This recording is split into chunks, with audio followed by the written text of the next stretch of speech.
MRTI est spécialisée dans le transport national et international. La société a continuellement développé ses offres de services afin de répondre avec la plus grande efficacité aux demandes de ses clients. France, Espagne, Portugal, Italie, mais également de nouvelles destinations comme la Grèce et la Turquie. MRTI propose du transport combiné rail-route maritime, de la location de véhicules avec mise à disposition de chauffeurs, la personnalisation et l'aménagement des camions à votre image et selon vos besoins. Avec une présence nationale et des dizaines de départs quotidiens, MRTI vous assure des délais optimisés. MRTI, votre solution transport.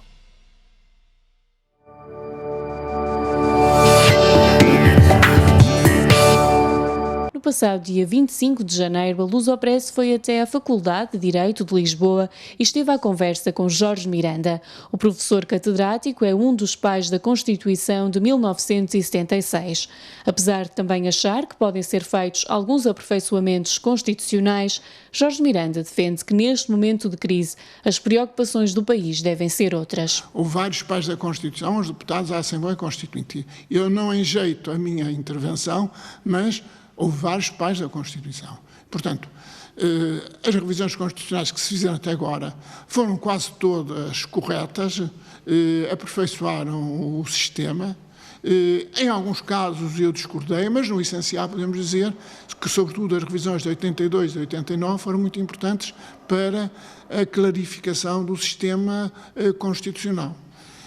Não quer dizer que agora não possa haver ainda mais aperfeiçoamentos. Eu já tenho publicado projetos de aperfeiçoamento. Ainda em 2008 publiquei um e, portanto, é perfeitamente possível defender aperfeiçoamentos da Constituição. Agora, neste momento de grave crise económica, financeira e, sobretudo, social, acho que não há altura de pensar nisso. Quem dera que os problemas do país se resolvessem por mudanças constitucionais, mas infelizmente não se resolvem. A entrevista foi realizada no dia em que foi conhecido o veto de Cavaco Silva ao diploma que permitia a adoção entre homossexuais e as alterações à lei do aborto. O constitucionalista ainda desconhecia os contornos da decisão no momento da entrevista e disse apenas que o presidente ainda estava em condições de o fazer. Já no que diz respeito às subvenções vitalícias, Jorge Miranda é claro e manifesta-se contra. Desde o início, desde 1985, quando a lei foi feita, me pronunciei contra essa lei, por entender que os cargos políticos são cargos em democracia de duração limitada, não correspondem a carreiras profissionais e, por conseguinte, um cidadão exerce durante certo tempo, maior ou menor, um cargo político e, terminado esse tempo, volta a ser um cidadão como outro qualquer. Não tem direito a uma subvenção vitalícia. Ainda por cima, consoante a lei inicial, depois houve várias atenuações, subvenção acumulável com outras pensões que a pessoa que tivesse. Portanto, eu sempre me pronunciei contra. E, portanto, nesta lógica, tudo que seja manter a subvenção está mal. Põe em causa o princípio da igualdade. No entanto, o Tribunal Constitucional invocou o princípio da proteção da confiança, o que me suscita algumas dúvidas, porque o princípio da proteção da confiança tem todo o sentido relativamente a direitos fundamentais das pessoas.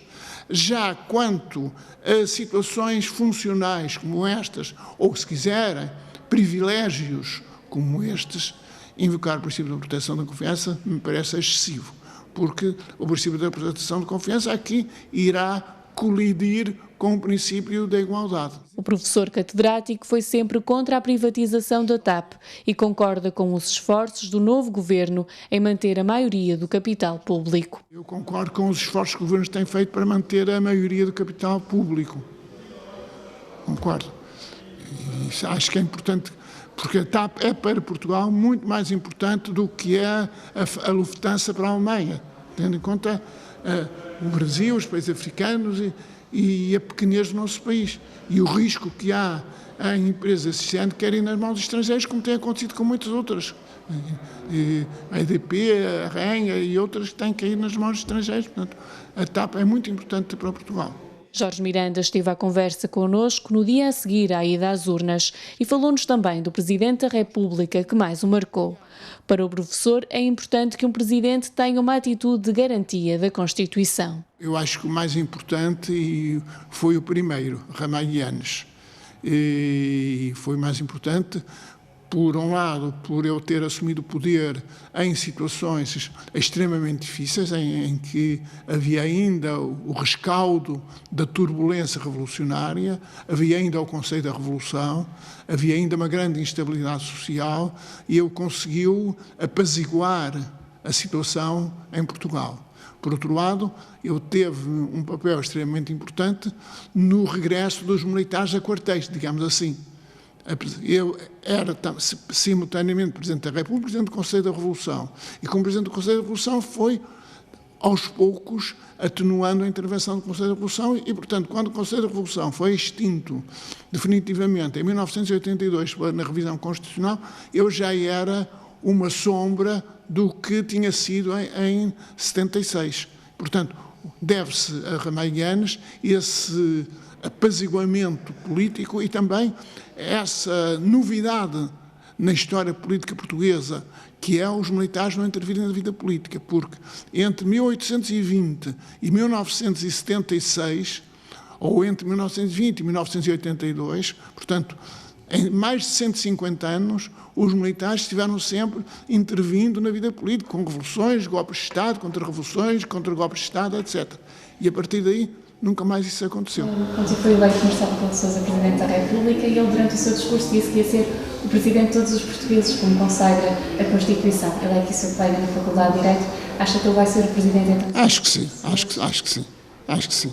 Aliás, toda a campanha que fez foi nesse sentido. Jorge Miranda é autor de mais de 250 publicações sobre direito e foi órgão precursor do atual Tribunal Constitucional.